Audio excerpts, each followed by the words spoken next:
సారాయి దుకాణం అని టైటిల్ సినిమా పెట్టారు. మహిళలను కించపరిచినట్టుగా ఆ సినిమాలో కనపడ్డది. మరి మహిళ తెలంగాణ అంటే అంత ఇదిగా ఉందా?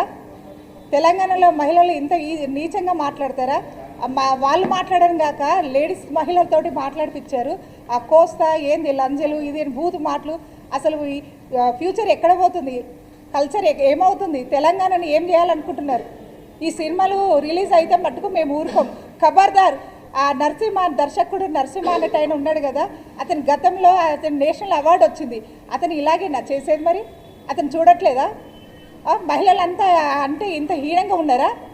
మహిళలంటే అంత చులకననా? అంటే పొలిటికల్గా ఉన్నోళ్ళంతా లంజలా? అంటే ఎమ్మెల్యేలు వాడుకొని ఎమ్మెల్యేలు గెలిచిన తర్వాత మహిళలను వాడుకుంటున్నారా? అందరు ఇలాగే ఉంటున్నారా? అసలు ఏమనుకుంటున్నారు? పొలిటికల్ అంటే ఏమనుకుంటున్నారు? మహిళా మండలి అంటే ఏమనుకుంటున్నారు? అంటే గెలిచాక ఏం చూపిస్తారని బూతులు పాడుతున్నారు. ఏమనుకుంటున్నారు? అసలు ఈ సినిమా మట్టుకు రిలీజ్ అయితే మట్టుకు మేము ఊరుకోం. ఎక్కడంటే అక్కడ ముట్టడిస్తాము. ఖబర్దార్ ఖబర్దార్.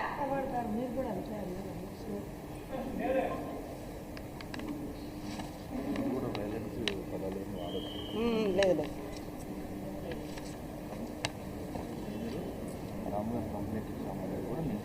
రాము అండి, తన పేరు దామోదర్ ప్రసాద్. తనటు సెక్రటరీ, ఫిలిం ఛాంబర్ సెక్రటరీ. నమస్కారం అండి. ముందుగా రోజు రోజుకు ఈ ఫిలిం ఇండస్ట్రీ వాళ్ళు సినిమాలు తీస్తున్నారు. ప్రొడ్యూసర్స్ కానీ దర్శకులు కానీ ఏ మాత్రం ఆలోచన లేకుండా సినిమాలో డబ్బులు సంపాదించుకోవడానికనే ముందుకొచ్చి ఎలాగంటే అలా సినిమాలు తీయడము. ముఖ్యంగా ఈ ప్రభుత్వ సారాయి దుకాణం అని ఒక టైటిల్ పెట్టి, టైటిల్ కూడా చూడడానికి అట్లా పెట్టారు. సరే, మీరు తాగుబోతులో ఏమన్నా పెట్టుకోండి, మాకు అవసరం లేదు. మాకేంటి అసలు తెలంగాణలో మన భాష ఏంది, మన యాస ఏంది, అసలు ఎట్లా ఉంది? ప్రపంచ దేశాలే మన సైడ్ చూస్తుంటే తెలంగాణలో ఉండి పరిశ్రమలు పెట్టుకొని సినీ ఫీల్డ్స్ పెట్టుకొని ఎదుగుకుంటా ఈ తెలంగాణలో ఇంత నీచంగా ఆడవాళ్ళను మరీ ఘోరంగా ఆడవాళ్ళను సభ్య సమాజం తెరదించుకునే రకంగా ఇది ఇలా ఉంటే రాను యూత్ ఎక్కడ పోతారు? ఏం ఆదర్శంగా ఇస్తున్నాం యూత్కి? వాళ్ళు మొత్తం సినిమాలు చూసి ఇప్పటికే చాలా చెడిపోయారు. ఒక సినిమా తీస్తే మనం మంచి మెసేజ్ ఇస్తే కింది వరకు పోతుంది. మొత్తం పిల్లలంతా ఇప్పుడు ఆన్లైన్లో మొత్తము మొబైల్స్ చూసుకుంటా మొత్తం పాడైపోతున్నారు. ఇదే ఇప్పుడు నరసింహ అనే ఈయన నంది అవార్డు, ఈయనకి నేషనల్ అవార్డు కూడా వచ్చింది. నేషనల్ అవార్డు వచ్చిందంటే ఆయన చూసి ఇంకా చాలా మంచి సినిమాలు తీయమని ఇవ్వడమే కానీ ఇట్లా నువ్వు చెత్త సినిమాలు తీసి సమాజంకి ఒక గలీజ్గా మెసేజ్ ఇచ్చేసి ఆడవాళ్ళ గురించి నీచంగా మాట్లాడి ఇదంతా చాలా నీచంగా ఉంది. అసలు నిజం చెప్పాలంటే ఇదే నరసింహ గారు కానీ ఈ రైటర్ కానీ ఎవరైనా ఎవరు రాశారో వాళ్ళ ఇంట్లో ఆడవాళ్ళు ఇదే లాంగ్వేజ్ యూజ్ చేస్తే వాళ్ళు భరిస్తారా? సమాజంలో ఎవరైనా భరిస్తారా? ఇప్పుడే ఆడపిల్లలకి రక్షణ లేదు. ఒక కన్ను మూసి తెరిచే లోపే పిల్లలకి ఎక్కడెక్కడ ఏ అఘాయిత్యాలు అయిపోతున్నాయి. అసలు మనకు తెలియదు. తెలిసినవి కొన్ని, తెలియనివి ఎన్నో కొల్లలాగా ఉన్నాయి. కనుక ఆడపిల్లలు బయటికి పోయి ఇట్లా ఈ లాంగ్వేజ్ మాట్లాడి వాళ్ళని బతకనిస్తారు? అసలు మాట్లాడుతుంటే వినడానికి కనీసం అది ట్రావెలింగ్ 2 నిమిషాలు చూడడానికే ప్రాబ్లం కనిపిస్తుంది. వినాలంటేనే చాలా చెత్తగా ఉంది. అట్లాంటిది ఒక మహిళ, అది తెలంగాణలో ఎక్కడైనా సరే మహిళలు, ఏ మహిళ అయినా కానీ అలా మాట్లాడితే ఒప్పుకుంటారా? బయటకు వచ్చి వాళ్ళ ఇంట్లో ఒకసారి ఫస్ట్ వాళ్ళ ఇంట్లో వాళ్ళని మాట్లాడి వాళ్ళు స్వయంగా అది అనుభూతి పొందమని చెప్పండి ఫస్ట్. కానీ ఇలాంటి సినిమాలు తీసి రోజు రోజుకు ప్రతి ఒక్కరు డబ్బులే సంపాదించాలంటే చాలా రకాలుగా ఉన్నాయి. ఒళ్ళొంచి సంపాదించాలి. ఇట్లా నీచమైనవి పెట్టి ఏదో ఈ 4 మాటలు మనం మాట్లాడినాం కదా, తీసేసినాం కదా, సినిమా పంపించేసేస్తే ఇంకా డబ్బులు వస్తాయి కదా అనుకునే రకంగానే కానీ సమాజానికి మనం ఒక మేలు చేద్దామని ఏం లేదు. ఒక దేశానికి చేయకుండా పోయింది, ఈ సమాజానికి చేయకుండా ఇంట్లో కూర్చో ఇట్లాంటి సినిమాలు తీయకుండా.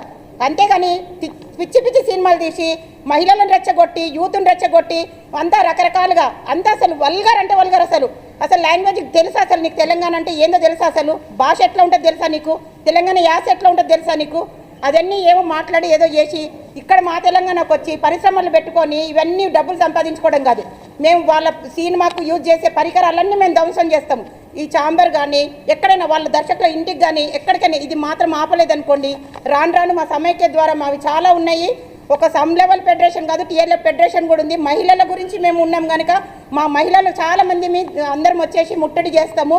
మీకు నిజంగా చెప్తున్నామండి, మీకు ఏ మాత్రం చిత్తశుద్ధి ఉన్నా కానీ ఈ సినిమా ఇక్కడే ఆపేసేయండి. ఆ చెత్త డైలాగులు ఆ చెత్త లాంగ్వేజ్ వావి వరుసలు లేకుండా, ఇంకొకటి మహిళలు ఏ వావి వరుసలు లేకుండా డబ్బుల కోసం ఏమైనా చేస్తారు అన్నట్టుగా ఇలాంటివి మాత్రం ఖచ్చితంగా చేయొద్దని నేను మనస్ఫూర్తిగా మళ్ళీ ఒకసారి చెప్తున్నానండి. మంచితనంగానే చెప్తున్నాము. రాబోయే దానికి ఏదైనా అయిపోతే మాత్రం మేము బాధ్యులం కాదు. వచ్చే పరిణామాలకి ఖచ్చితంగా మీరు ఈ సినిమాని వెనక్కి తీసుకోండి. మీ మాటలు ఇవన్నీ బంద్ చేసేయండి. ఈ లాంగ్వేజ్ ఇవంతా చేసేయండి. మీరు సినిమాలో డబ్బుల కోసం అంటే మళ్ళీ ఒకసారి కూడా చెప్తున్నాను, డబ్బుల కోసం మీరు ఏమైనా చేసుకోండి, కానీ ఇట్లా చెత్త సినిమాలు తీసి యూత్ని నాశనం చేయకండి, సమాజాన్ని నాశనం చేయకండి. మీకు చేతనైతే సమాజానికి మేలు చేయండి, కానీ ఇలా చేయకండి. జై హింద్ అండి. ఇక్కడ తెలంగాణలో మన మహిళలకు ఉన్న గౌరవాన్ని మనం బతుకమ్మ ఆడటంలోనూ బోనాల పండుగలోనూ అన్నిటికీ మనం గౌరవంగా ఉంటున్నాం. కాబట్టి ఈ ప్రొడ్యూసర్లు కానీ దర్శకులు కానీ ఇటువంటి సినిమాలు తీయకుండా ఉండాలని మేము మనం చేసుకుంటున్నాం. లేదంటే ఈ సినిమా ఇలానే మీరు ముందుకెళ్తే మాత్రం మేము మహిళా సంఘాల నుంచి పెద్ద ధర్నా చేస్తాం, ఆపేస్తామని చెప్తున్నాం. సెన్సర్ బోర్డుని అయితే కంపల్సరీగా ముట్టడిస్తామండి ఈ సినిమా రిలీజ్. ఖచ్చితంగా మా మహిళా సంఘాలంటే మహిళలంటే ఏందో చూపిస్తాం.